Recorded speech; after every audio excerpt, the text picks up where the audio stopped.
પોરબંદર પાસે મોકરમાં ભાગવત કથામાં બોધ સાથે પર્યાવરણનું કાર્ય કરતા વક્તા શ્રી વૈશાલી બાળા.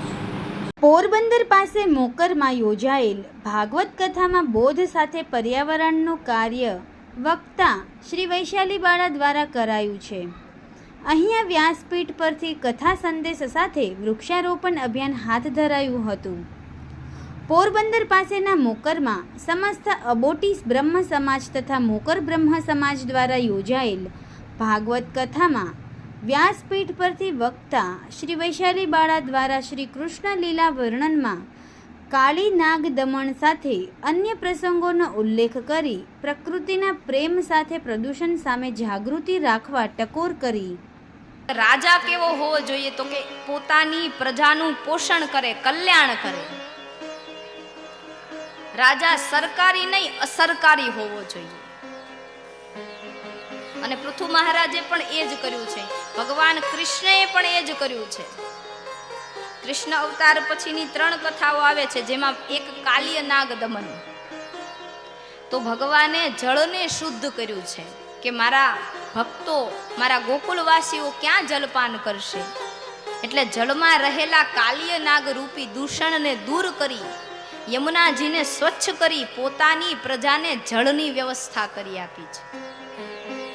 એટલે આપણને જ સંકેત કર્યો છે કે તમે જે પણ દૂષણ નદીઓમાં ફેંકો છો એને તમે પોતે કૃષ્ણ બની શુદ્ધ કરો અને નદીઓને સ્વચ્છ રાખો.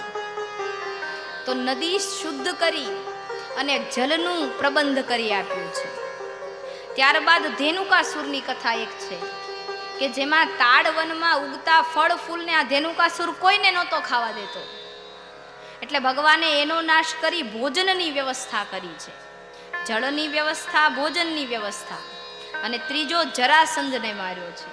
ભલે બીજા દ્વારા મરાવ્યો, પણ એને મારીને પૃથ્વીને આબાદ કરી છે. એટલે જીવ માટે પૃથ્વી, ભોજન અને જળ આ ત્રણેયની વ્યવસ્થા કરી છે. અહીંયા પૃથુ મહારાજ પણ પોતાની પ્રજા માટે વ્યવસ્થા કરવા ગયા છે, પણ પૃથ્વીએ કહ્યું હું હજી પણ આપવા તૈયાર છું, પણ પ્રજા એનો ઉપયોગ કરે, ઉપભોગ નહીં.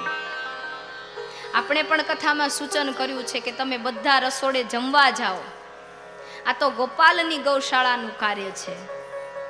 અને જમો પણ બગાડ ન કરો,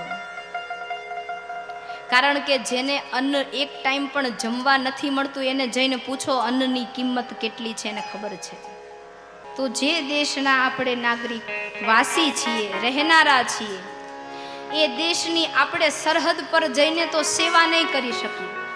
આપણે બધા ત્યાં જઈને પહેરેદારી, ચોકીદારી નહીં કરી શકીએ. સૈનિક બની, ફોજી બનીને ત્યાં પોતાનું નામ નહીં નોંધાવી શકીએ, પણ ઘરે બેઠા પણ દેશ સેવા થઈ શકે તેમ છે. કરવી છે?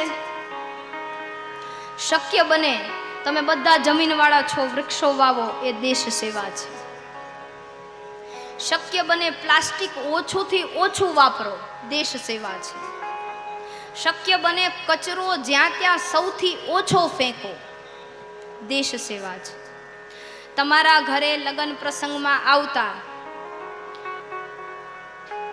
આપણે લોકોની પાણીની વ્યવસ્થા માટે થઈને પેલા જગ મૂકતા હતા, એ બરોબર હતું, પણ હવે પ્લાસ્ટિકની નાની નાની બોટલો આપતા શીખ્યા છીએ.